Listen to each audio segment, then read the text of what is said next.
السلام عليكم ورحمة الله تعالى وبركاته. أعوذ بالله من الشيطان الرجيم. بسم الله الرحمن الرحيم.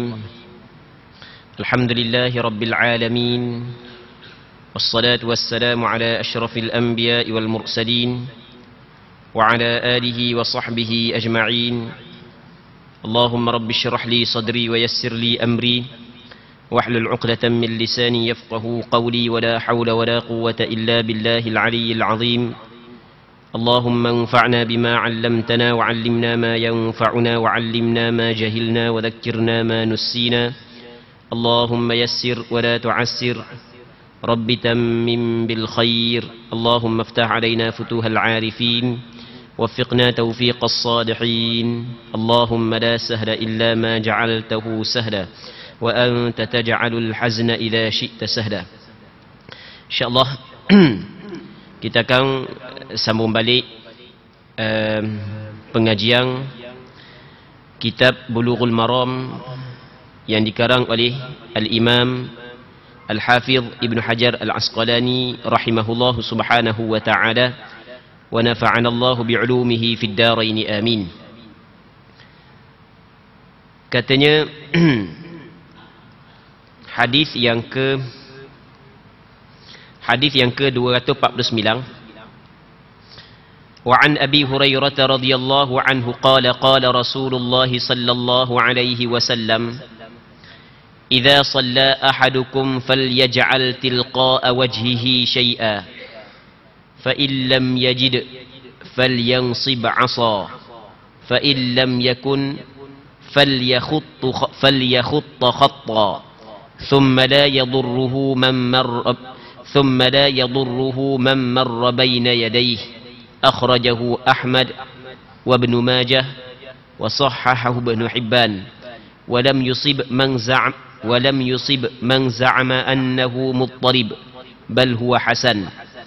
Maksudnya daripada Abi Hurairah radhiyallahu taala anhu, katanya Nabi sallallahu alaihi wasallam bersabda, apabila seorang dari kamu salat, hendaklah meletakkan sesuatu di hadapannya. Jika dia tidak menemuinya, maka tancapkanlah sebilah tongkat, dan jika tidak ada, maka goriskanlah dengan satu garisan. Sesudah itu tidak akan mengganggunya sesiapa pun yang lalu di hadapannya. Hadis ini dikeluarkan oleh Imam Ahmad bin Hanbal di dalam musnadnya, dan Imam Ibn Majah dalam sunangnya, dinilai sahih oleh Imam Ibn Hibban. Kata Imam Ibn Hajar Al-Asqalani, tidak betul orang yang menyangka bahawa sanad hadis ini mudtarib. Sanad hadis ini mudtarib. Mudtarib ini adalah istilah yang digunakan oleh ulama hadis. Baik, cakap mudah mudtarib ini gelombang lah. Sekali gitu, sekali gini dah. Itu cakap mudah je. Kalau perbincangan jadi panjang. Bahkan sebenarnya hadis ini adalah hadis hasan. Muslimin muslimat yang dirahmati oleh Allah Subhanahu wa taala. Sebenarnya kita masih lagi di dalam perbincangan berkenaan dengan sutrah di dalam sembahyang. Minggu lepas kita cerita panjang lebar dah tentang makna sutrah. Dan kita bincang panjang lebar dah tentang hukum meletakkan sutrah di hadapan orang yang sembahyang seorang diri, imam dan makmum. Dan kita bincang secara panjang lebar apakah hukum lalu di hadapan orang sembahyang ketika mana ada sutrah dan ketika mana tidak ada sutrah. Dan kita bincang juga pada minggu lepas berkenaan dengan masalah apabila orang lalu di hadapan kita ketika ada sutrah di hadapan kita, macam mana hak yang perlu kita kena buat. Kalau kita tidak letak sutrah, macam mana hak yang perlu kita kena buat. Semuanya kita bincang panjang lebar dah pada minggu lepas. Dan kita bincang juga sutrah saat ni tu, yang pertamanya dinding, tiang. Kalau tidak ada dinding dan tidak ada tiang, maka kita letakkan sesuatu perkara yang tinggi sekurang-kurangnya 2/3 hasta ataupun kaki di hadapan kita, dan mesti kita kena duduk dekat dengan sutrah tersebut. besar kecil sutra tidak disyaratkan, kerana pernah Rasulullah sallallahu alaihi wasallam meletakkan satu tungkak di hadapan dia ketika dia sembahyang. Baik, hal tu kita cerita panjang lebar dah pada minggu lepas. InsyaAllah pada minggu ni kita nak bincang satu hadis yang diriwayat daripada Abi Hurairah yang dikeluarkan oleh Imam Ahmad, Imam Ibn Majah, yang mana hadis ini dinilai hasan oleh Al-Hafidh Ibn Hajar Al-Asqalani. Yang mana dalam hadis ni Nabi sallallahu alaihi wasallam menyebut, apabila seorang di kalangan kamu sembahyang, maka hendaklah dia menjadikan di hadapan dia sesuatu. Dia menjadikan di hadapan dia sesuatu. Sama ada sesuatu saat itu tiang ataupun dinding. Ataupun kalau dak tiang, dak dinding pun, dak kira lah benda lain pun tak apa. Dalam hadis ni dikatakan, kalau sekiranya dia tidak dapati sesuatu yang dia letak dia jadikan di hadapan dia, maka hendaklah dia dirikan benda tungkak. Kalau zaman kita tak pakai tungkak pun bahan kayu lah, pacok. Dah datang masjid nak pacok warna kayu, meja. Dah kalau tak ada meja, carilah. Kalau hak yang ada beg, tak beg depan. Kalau tak ada juga, ejahlah benda. Kalau hak sokok tinggi-tinggi, hak sekaki, tak sokok depan. Sutrah. Benda tu dituntut oleh agama ketika kita sembahyang. Baik. Lepas daripada tu kata dia, sesudah itu kalau sekiranya tidak ada tungkak, suatu benda yang boleh letak depan, maka hendaklah dia buat satu garisan. Apabila dia menjadikan sutrah, maka lepas daripada itu kalau orang lalu depan sembahyang dia, sedikit pun tidak memberi mudarat. Adapun kalau dia tidak letak sutrah, maka masalah sembahyang dia. Hal tu kita bincang dah pada minggu lepas. Muslimin muslimat yang dirahmati oleh Allah Subhanahu wa taala. Dalam hadis ni, hak mula-mula sekali apa yang disebut dalam hadis ni adalah Rasulullah suruh kita jadikan di hadapan kita sesuatu. Sesuatu macam kita ke bawah ni lah, sama ada tiang ataupun dinding. Kalau tak ada perkara tersebut, barulah kita dirikan tungkak. Sebab Rasulullah kata fa illam yajid, kalau tak dapati.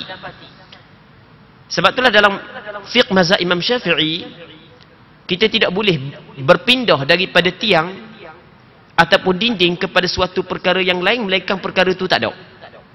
Barulah kita boleh berpindah kepada mengambil tungkak pacok depan. Kalau tak ada juga suatu benda yang boleh kita letak depan, kata Rasulullah fal yakhuttahu khatta, dia buat satu garisan di hadapan dia. Kalau tak dapat tungkak, jadi garisan ni boleh buat setelah tak ada tungkak, tak ada suatu benda yang boleh kita letak depan. Baik. Jadi barulah kita buat garisan. Buat garisan lagu mana cara buat garisan? Boleh buat garisan secara memanjang ataupun melentang. Dan boleh buat garisan seperti bentuk bulang di hadapan. Supaya orang sedar bahawasanya itu adalah sutrah bagi kita. Cuma dalam mazhab Imam Syafi'i, dalam mazhab Imam Syafi'i menyebut bahawasanya sebelum daripada garisan, comelnya adalah kita meletakkan sejadah. Suatu benda di hadapan kita yang menjadi pedoman kepada orang lain bahawasanya kita sekarang ni sedang melakukan ibadat dan ada sutrah di hadapan kita. Baik. Habis itu. Seterusnya katanya wa an Abi Sa'id al-Khudri radhiyallahu anhu qala Rasulullah sallallahu alaihi wasallam la yaqta'u as-salata shay'un wadra mastata'at akhrajahu Abu Dawud wa fi sanadihi dha'if wa fi sanadihi dha'fun.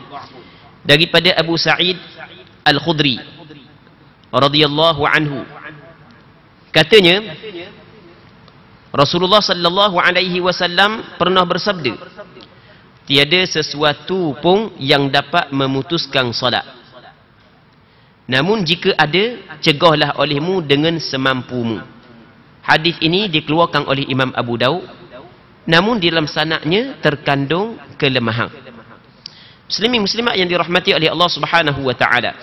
Abu Sa'id Al-Khudri meriwayatkan satu hadis yang mana kata dia Rasulullah sallallahu alaihi wasallam bersabda, dalam kita sembahyang tak ada sesuatu pun yang dapat memutuskan sembahyang kita. Nampak pada zahirnya hadis ini bercanggah dengan hadis yang sebelum daripada ni. Yang mana hak yang kita bincang pada minggu lepas daripada Abi Sa'id, bukan daripada Abi Sa'id Al-Khudri, daripada Abi Dzar Al-Ghifari, hadis yang dikeluarkan oleh Imam Muslim, yang mana kata Abi Dzar Al-Ghifari, Rasulullah sallallahu alaihi wasallam bersabda,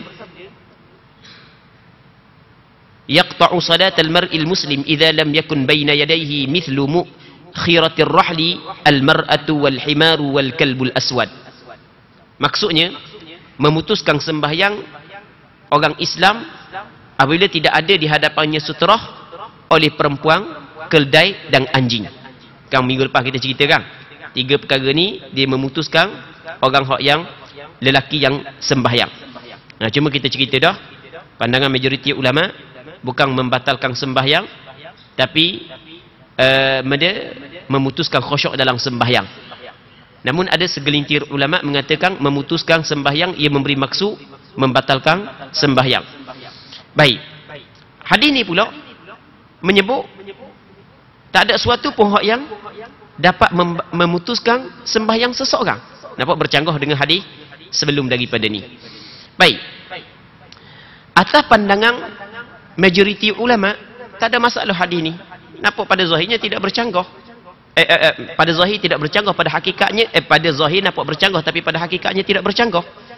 Sebab hadis yang sebelum daripada ni maksud benda 3 perkara ni memutuskan sembahyang bukan memutuskan hakikat sembahyang, tapi memutuskan khusyuk dalam sembahyang.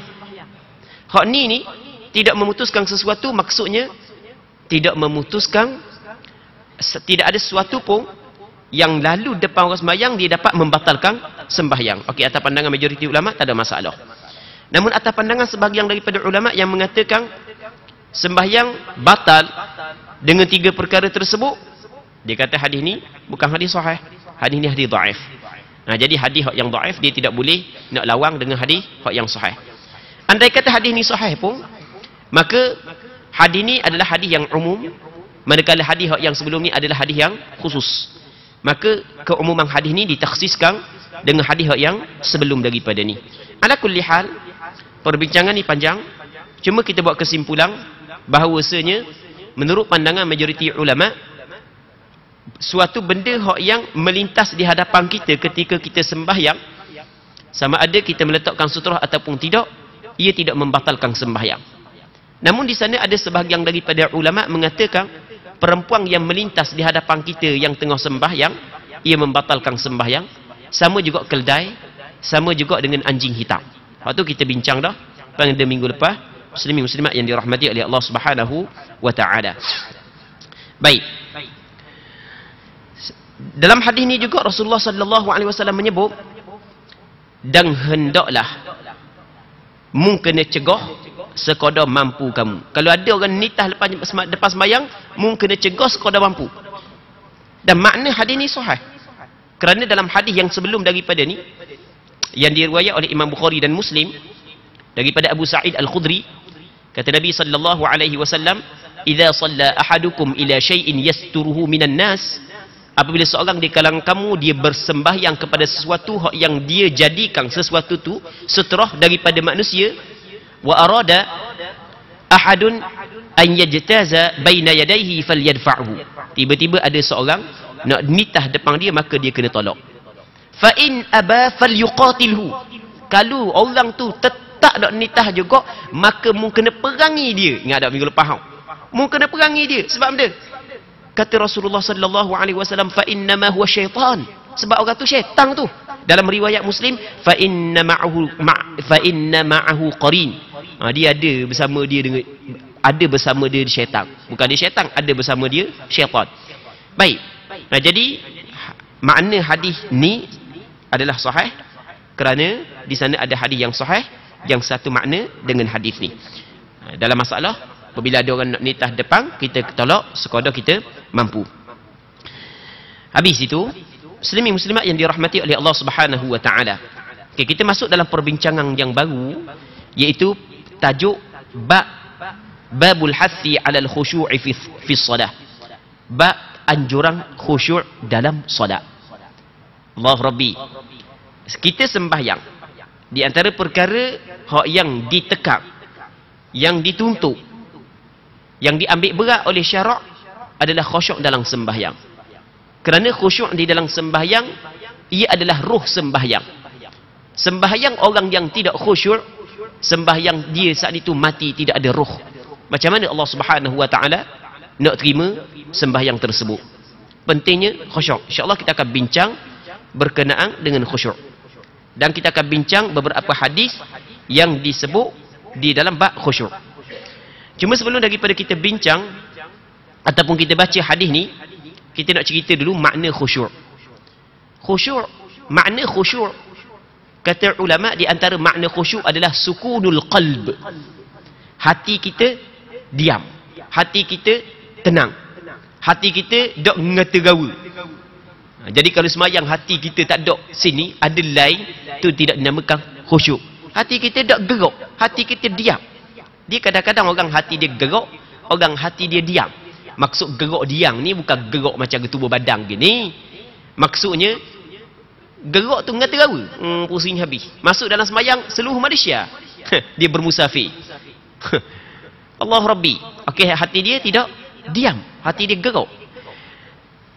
Khusyuk makna dia adalah sukunul qalb, diam hati. Apabila hati kita tenang, hati kita diam dalam sembahyang, maka anggota-anggota lain akan ikut sekali diam. Kerana hati adalah anggota, hati adalah raja. Dalam hadis yang diriwayat oleh Imam Bukhari dan Muslim, kata Nabi sallallahu alaihi wasallam, "Ala wa inna fil jasadi mudghah, idza salahat salahal jasadu kulluh, wa idza fasadat fasadal jasadu kulluh, ala wa hiyal qalb." Ketahuilah, di dalam tubuh badan kita ni ada seketul daging. Apabila baik seketul daging ni, maka baik segala anggota yang lain. Apabila rosak seketul daging ni, maka rosak anggota yang lain. Muslimin muslimat yang dirahmati oleh Allah Subhanahu wa taala. Jadi khusyuk dengan makna hati kita tenang, hati kita diam, hati kita tetap, hati kita dok terbang ngeterawa.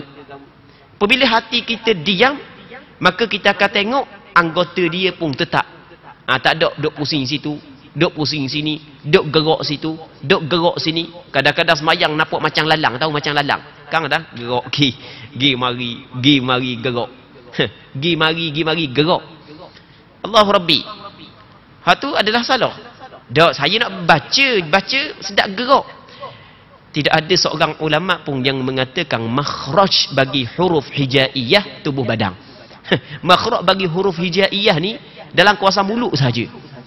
Ni siapa kegerak tubuh badan, hak tu bukanlah alamat dia khusyuk.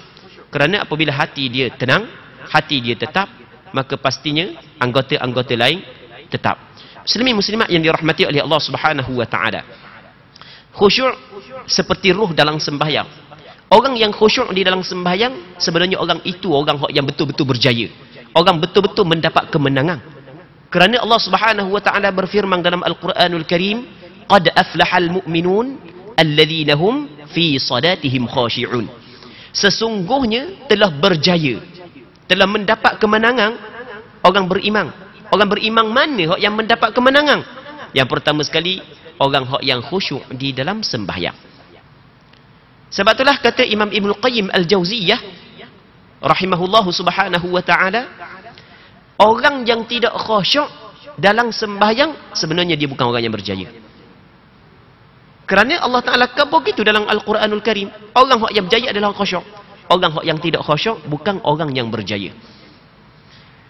Muslimin muslimat yang dirahmati oleh Allah Subhanahu wa ta'ala, sembahyang kita, ganjaran yang kita dapat adalah dengan dilihat banyak mana kita khusyuk. Tinggi kita khusyuk, lebih tinggi ganjaran yang Allah Subhanahu wa ta'ala bagi. Sebab itulah perkara yang cukup penting, kita kena ambil berat tentang khusyuk. Dan kita akan sebut beberapa perkara, muslimin muslimat yang dirahmati oleh Allah Subhanahu wa ta'ala, yang dapat membantu untuk kita khusyuk. Ada beberapa perkara yang dapat membantu kita khusyuk. Allahu Rabbi. Yang pertama sekali adalah, ni di antara perkara yang dapat membantu kita khusyuk adalah, kita kena membuat persiapan sebelum daripada kita sembahyang.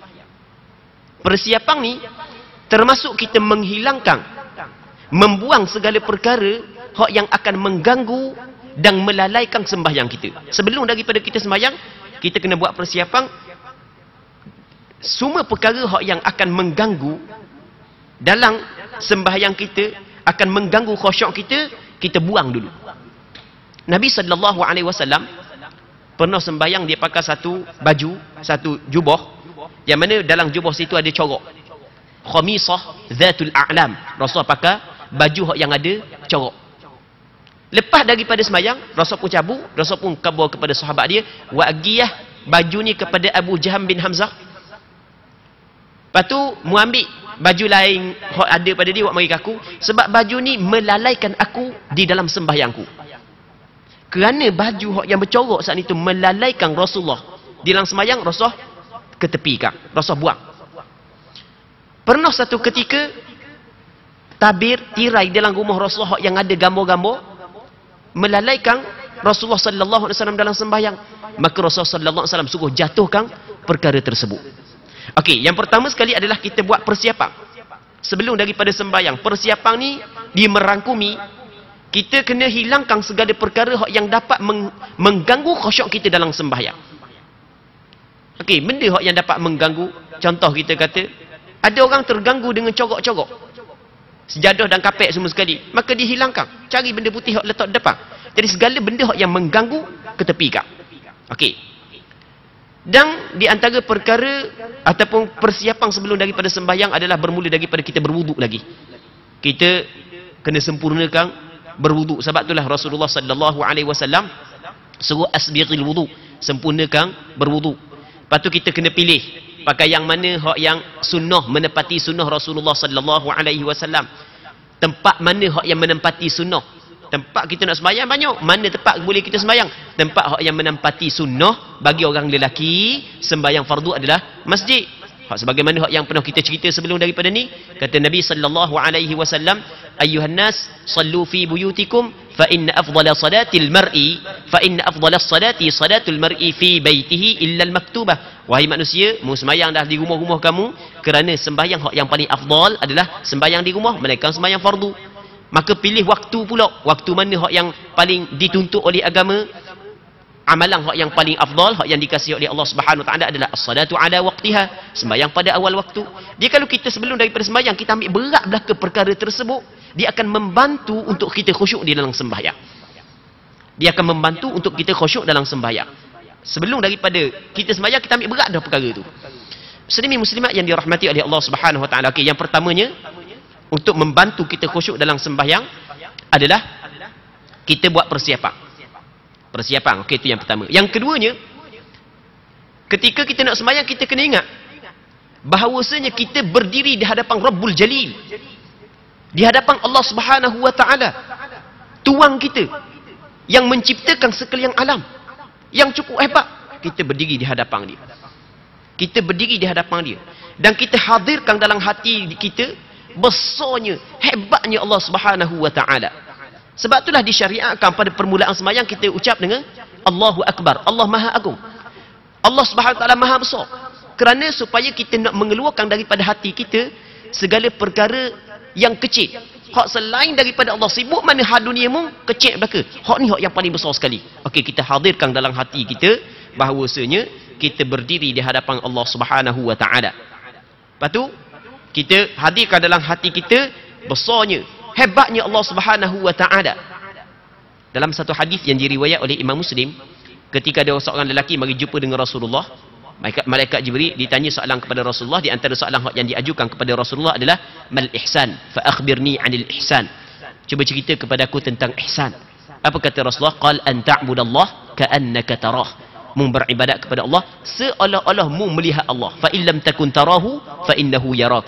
Kalau mu tidak dapat melihat Allah, seolah-olah mu tidak dapat melihat Allah dalam sembahyang, maka mu kena ingat Allah Taala melihatmu.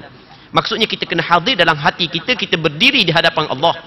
Hebatnya Allah Subhanahu wa taala yang kita nak berdiri ni. Allah Rabbi, kalau kita dijemput untuk menghadap pemimpin, menghadap sultan, menghadap raja, Allah Rabbi, persiapan memang beradang kita buat persiapan. Ni bukan pemimpin, bukan sultan, bukan raja, bukan ketua kampung, bukan menteri besar, bukan perdana menteri, tapi Tuhan kepada segala-galanya. Baik. Okey, dua.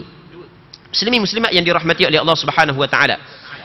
Yang ketiganya adalah ni hak yang membantu untuk kita khusyuk adalah kita melihat pandangan mata kita hanya pada tempat sujud sahaja. Kita melihat kepada tempat sujud ketika kita nak sembahyang. Jangan duk pusing kau tu, pusing kau ni. Dia pun bila pusing kau tu, dia banyak benda yang kita tengok. Jadi kalau kita tengok tempat sujud, jadi pandangan kita terhad. Kalau kita tengok situ, tengok sini, tengok jang, tengok situ, tengok. Jadi banyak benda. Dalam semayang, banyak perancangan yang nak balik buat rumah lagi. Dalam semayang, tengok tu, tengok ni. Allah Rabbi. Jadi kita rendahkan pandangan mata kita, duduk tempat sujud. Jangan paling situ, paling sini. Dalam satu hadis, Nabi SAW bersabda, La yazalullahu azza wa jalla muqbilan ala abdihi fi salatihi ma lam yaltafit. Sentiasalah Allah Subhanahu wa taala berhadap ke atas seorang hamba dalam sembahyang dia selama hamba saat itu tidak berpaling. Allah Subhanahu wa taala sentiasa berhadap kepada seorang hamba di dalam sembahyang dia selama mana hamba itu tidak berpaling. Tapi fa idza sarafa wajhahu in sarafa anhu. Apabila hamba saat itu memalingkan muka dia dalam sembahyang, maka Allah Subhanahu wa taala akan berpaling daripadanya. Baik. Okey, itu dua. Tiga hak yang dapat membantu untuk kita khusyuk. Yang keempatnya adalah kita kena tadabbur. Kita cuba perhatikan segala apa yang kita baca dalam sembahyang. Bermula dengan Al-Fatihah, surah, zikir-zikir, tasbih, doa dalam sembahyang. Kita perhati ya. Nak perhati guana tak faham bahasa Arab. Allah Rabbi belajar abah. Bukan payah sangat makna Fatihah. Bukan payah sangat makna Fatihah. Bukan payah sangat makna Allahu Akbar, makna Subhana Rabbiyal A'la, Subhana Rabbiyal Azim, Rabbana Lakal Hamd. Bukan payah sangat, belajar lah. Oh, belajar lain boleh belajar. Bak tu boleh mikir, bak ni boleh mikir. Bak dunia tu pening siang malam dah, takkan dah nak pening sikit. Dalam bak sembahyang, bak ibadat kepada Allah Subhanahu wa taala, belajar lah. Belajar, kejap je belajar. Allah Rabbi. Di tempat kita pula, di Terengganu kita ni, alhamdulillah, memang cukup kaya tempat mengajar. Mengata gawa ada majlis ilmu, siang malam ada majlis ilmu. Jadi kecuaian kita lah kalau sekiranya kita tidak ambil berat tentang perkara tersebut. Jadi belajar sikit je. Fatihah kejap je tahu makna Fatihah. Cakap orang putih kebuk takkan lah makna Fatihah, tak boleh nak tahu sikit-sikit. Okey, belajar lah. Okey, memerhati makna yang kita ucapkan. Jadi apabila kita perhati, insya-Allah Allah Subhanahu wa taala membantu untuk kita khusyuk. Afala yatadabbaruna al-Quran am ala qulubin aqfaluha? Kenapakah mereka itu tidak tadabbur kepada Al-Quran, ataupun ada dalam hati mereka itu kunci, hati mereka itu terkunci? Muslimin muslimat yang dirahmati oleh Allah Subhanahu wa taala.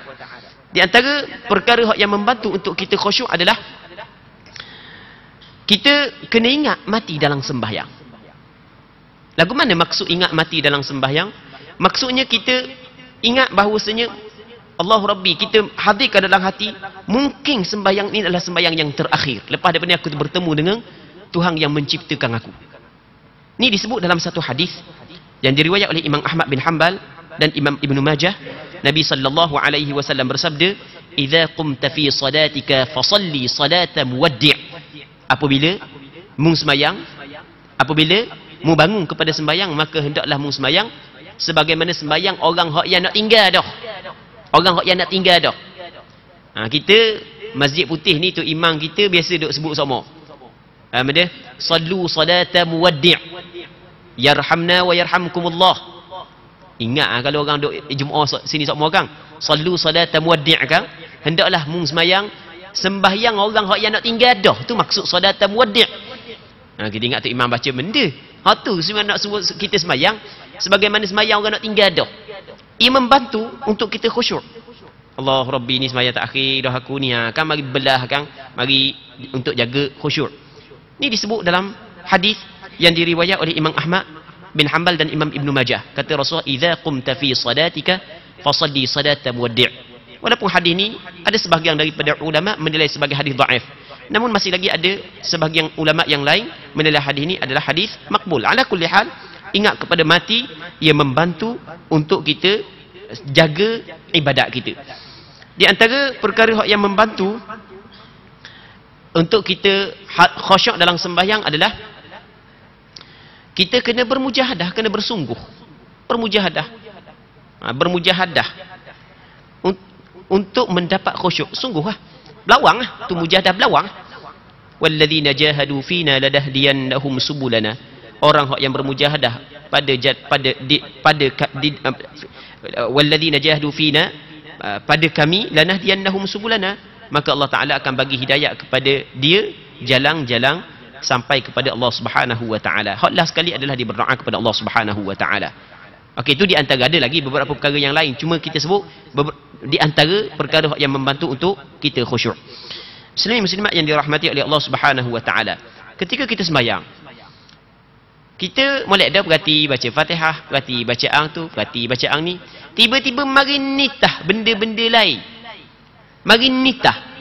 Kata ulama, ia sedikit pun tidak membatalkan khusyuk kita. Dia tidak membatalkan khusyuk kita. Kalau hanya khawatir lintasan-lintasan, ia tidak membatalkan khusyuk kita. Kerana lintasan tersebut bukanlah ikhtiar kita.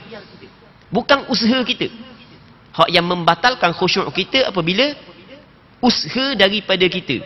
Tahu kita banyak sangat sebelum dari sembahyang mikir tu mikir ni, kadang-kadang masuk dalam sembahyang molek-molek ada duk nitah. Kalau hak yang benda hak yang haruh dah beri, kadang-kadang nitah orang puang dah setara dalam bayang. Belah-belah dalam bayang teringat kau orang puang sebab nak main masjid saat ni tu, molek-molek ada tengok orang puang seksi kejap. Okey, kalau hanya nitah bukan ikhtiar kita, ia tidak membatal khusyuk. Tetap dikatakan kita sebagai khusyuk, tapi jangan ikut. Jangan layang. Bahasa Terengganu kata jangan layang. Jangan layang, tolak. Mari tolak, mari tolak. Dah nak tolak mana? Bukan tolak dengan tangan. Tolak lah, jangan fikir lah. Jangan layang lah. Ia tidak menggugurkan, tidak membatalkan khusyuk. Masih lagi kita dinamakan orang yang khusyuk di dalam sembahyang. Muslimin muslimat yang dirahmati oleh Allah Subhanahu wa taala. Cuma bukanlah mesti kita kata start daripada awal sembahyang sampai ke akhir khusyuk barulah dikirakan kita dapat pahala sembahyang. Bukan. Asal kata ada khusyuk, dapat ada pahala dalam sembahyang. Cuma kalau orang hok start daripada awal sembahyang sampai ke akhir sembahyang khusyuk, pastinya lebih besar daripada orang hok yang khusyuk rakaat pertama je. Oh, rakaat pertama khusyuk, masuk rakaat kedua dak dah, rakaat ketiga dak dah. Okey, tak apalah, dapat dah pahala. Sebab ada khusyuk dah dalam sembahyang dia. Seterusnya kata dia babul hathi 'ala al-khusyu' fi shalah, bab anjuran khusyuk di dalam sembahyang. Hadis yang pertama daripada bab ni adalah an Abi Hurairah radhiyallahu anhu qala naha Rasulullah sallallahu alaihi wasallam an yusalli ar-rajulu mukhtasira, muttafaqun alaih wal lafdhu li Muslim wa ma'nahu an yaj'ala yadahu ala khasiratih. Maksudnya daripada Abi Hurairah radhiyallahu anhu, dia telah mengatakan bahawa Rasulullah sallallahu alaihi wasallam melarang seseorang solat dengan bertukar pinggang. Hadis ini muttafaqun alaih, riwayat Bukhari dan Muslim. Jadi sembahyang tukar pinggang, tak ada orang gitu buat gini. Cekek pinggang. Ni Rasulullah sallallahu alaihi wasallam larang. Larangan di sini menurut pandangan majoriti ulama adalah larangan makruh, bukan larangan haram. Tapi ada sebahagian mengatakan larangan haram. Jadi kalau kita buat gini dalam sembahyang, perkara tersebut dilarang oleh Rasulullah. Rasul kata tak boleh buat gitu. Kalau cakap kita, kalau Rasul ada, tak, jangan buat gitu. Tapi adakah larangan berdosa ataupun tidak? Maksudnya kalau kita buat berdosa ataupun tidak, ulama berselisih kepada dua pandangan. Majoriti ulama mengatakan larangan di sini adalah larangan makruh, bukan larangan haram.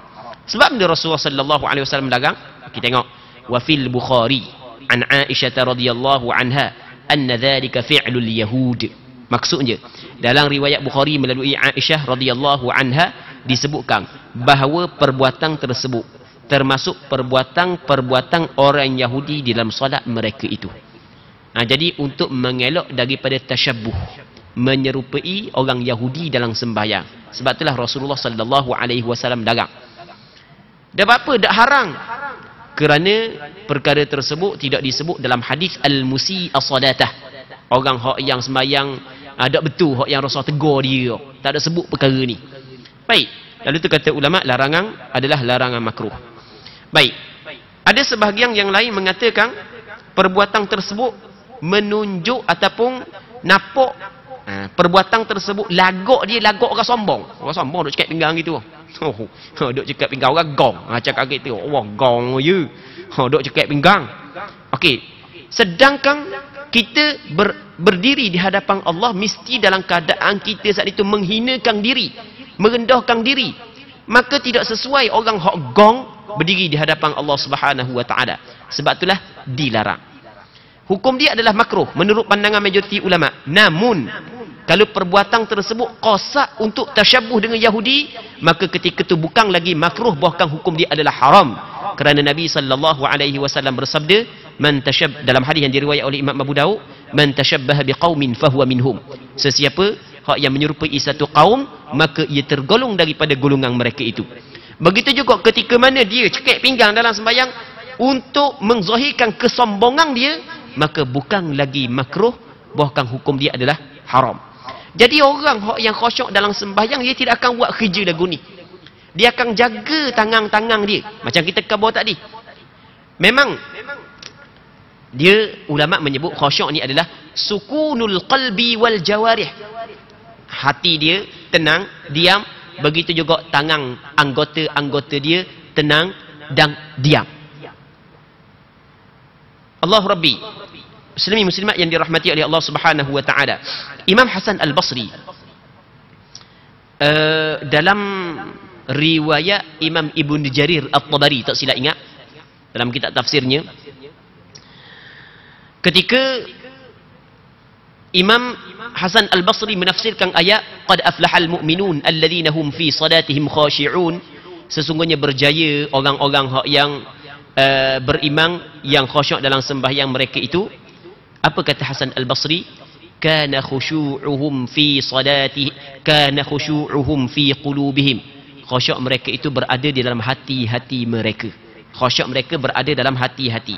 Apabila khusyuk berada dalam hati, faghaddu bidzalika absarahum, maka dengan sebab perkara tersebut, dengan sebab ada khusyuk dalam hati, mereka itu merendahkan pandangan-pandangan mata mereka itu.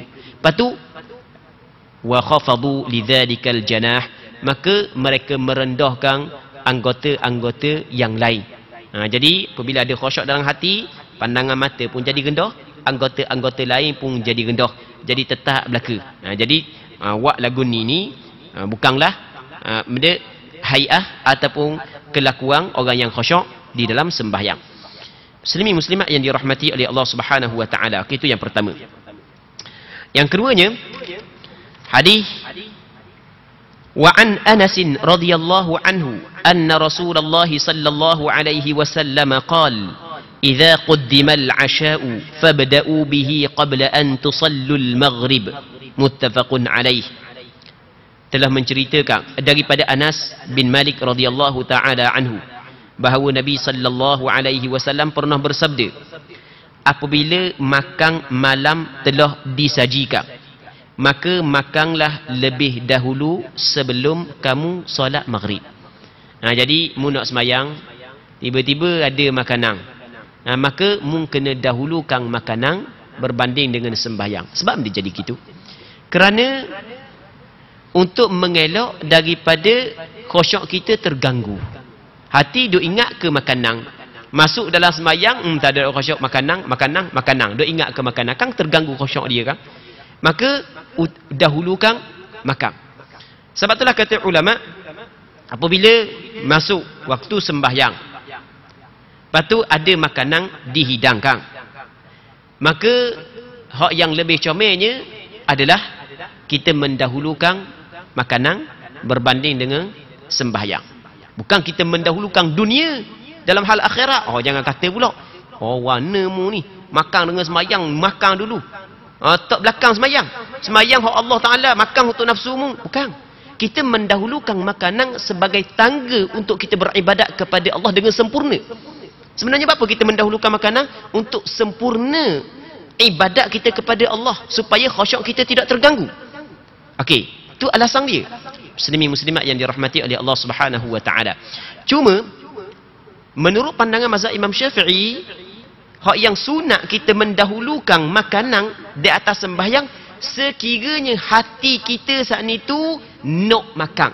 Hati kita memang Allah Rabbi gantung dengan makanan tersebut. Duk ingat ke makanan. Kalau kita tak ada masalah pun, maksudnya makan ke, dok makan ke, tetap hati kita tidak terganggu, maka dalam mazhab Imam Syafi'i, hak paling comel kita mendahulukan ibadat berbanding dengan makan, supaya kita dapat melakukan ibadat pada awal waktu. Kerana ibadat pada awal waktu di antara perkara hak yang dikasihi oleh Allah Subhanahu wa taala. Baik. Muslimin muslimat yang dirahmati oleh Allah Subhanahu wa taala. Seterusnya, masalah mendahulukan makanan di atas sembahyang ni, dia ada perbincangan yang panjang sebenarnya. Cuma kita ringkas kita rekah tadi kita sebutnya. Okey, kita sebut sikit lagi ya. Jadi sebenarnya apabila ada makanan, lepas tu sembahyang sudah hendak didirikan, sembahyang berjemaah ni, maka kita tengok dulu diri kita. Kalau sekiranya kita memang hati kita bergantung dengan makanan, kalau kita dok makan dulu menyebabkan terganggu khusyuk kita, sebagai contoh, kita mari buka di masjid. Okey, kita bagi contoh, mari buka di masjid. Jadi mari buka di masjid, kebetulan hidangan nasi mendi kambing. Oh, kita tak boleh main dengan kambing. Barang tak banyak mana, orang buka ramai. Kita kalau pergi sembahyang dulu, bahan tulang saja kita. Oh, memang tak khusyuk sembahyang. Makan dulu kalau gitu kau dok khusyuk sembahyang. Tapi kalau kita tengok nasi, memang hak yang kita tak minat mana nasi. Jadi kita pakai buka bawah taman je lah. Jadi aku mayang dulu ke makan dulu pun tak ada masalah. Tak ganggu sikit pun. Kalau habis pun tak rasa hati pun. Memang tak minat mana nasi itu. Contoh kita kata makanan tu tak minat mana. Maka benda hak yang paling comelnya adalah kita mendahulukan sembahyang pada awal waktu berbanding dengan sembahyang. Namun sepakat ulama mengatakan, walaupun hati kita nak makan, sepakat ulama mengatakan kalau kita mendahulukan sembahyang, tetap sembahyang tu sah. Sepakat ulama mengatakan walaupun kita mendahulukan sembahyang, tetap sembahyang kita sah. Kerana bukanlah menjadi syarat sah sembahyang kita mendahulukan makanan sebelum daripada kita sembahyang. Selagi hak yang perlu kita kena jaga, jangan pula kita sendiri yang meletakkan waktu makan kita apabila masuk waktu sembahyang. Itu adalah salah. Jadi kita pergi letak asal nak sembahyang, cari makanan. Asal nak sembahyang, cari makanan. Perangawan dia gitu. Kita waktu nak comel. Jadi kita jangan meletakkan waktu makan kita ketika waktu didirikan sembahyang. Muslimin muslimat yang dirahmati oleh Allah Subhanahu wa taala. Seterusnya hadis yang ketiga daripada bab khusyuk, wa an Abi Dzarr radhiyallahu anhu qala Rasulullah sallallahu alaihi wasallam, idza qama ahadukum fi sholati fala yamsahil hasa fa inna ar-rahmata tuwajihuhu. Rawahu al-khamsatu bi isnadin sahih wa zada Ahmad wahidatan awda'.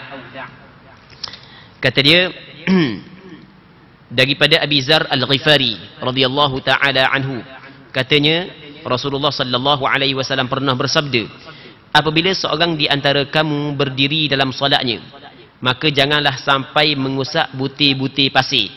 Ni kira di zaman Rasulullah lah. Masjid Rasulullah tak ada kapek macam kita ni.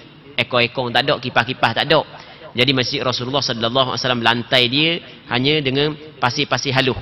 Jadi orang yang sembahyang kadang-kadang masa nak sujud tu dia sapu pasir. Kadang-kadang dia main pasir. Maka Rasulullah sallallahu alaihi wasallam larang. Kerana perbuatan tersebut ia menafikan khusyuk. Jadi kalau buat lagu tu tak ada khusyuk dalam sembahyang. Jangan duk sapu-sapu lah. Kalau kita duk main betul jaduh.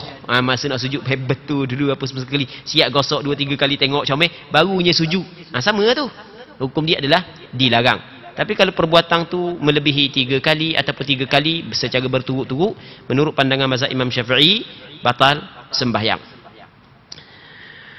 Maka janganlah sampai mengusap butir-butir pasir, kerana sesungguhnya rahmat Allah berada di hadapannya.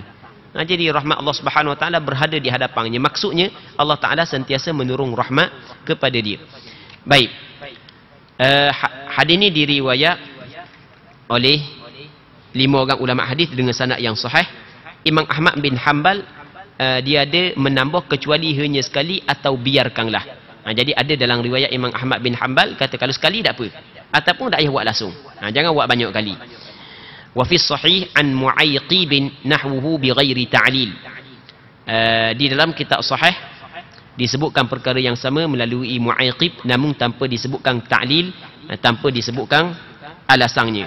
Perkataan sesungguhnya rahmat Allah sedang turun kepada dia, itu sebut perkataan tersebut.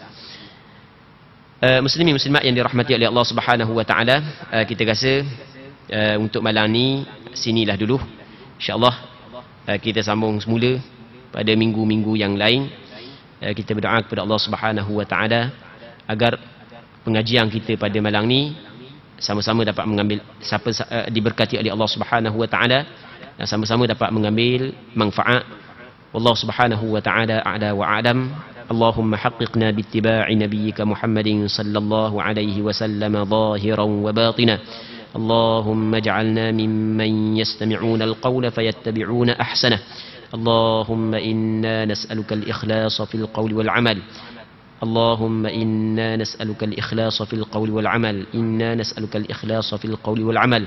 اللهم وفقنا لما تحبه وترضاه. وفقنا لما تحبه وترضاه. وفقنا لما تحبه وترضاه. صلى الله وسلم وبارك على سيدنا ومولانا محمد وعلى آله وصحبه أجمعين والحمد لله رب العالمين.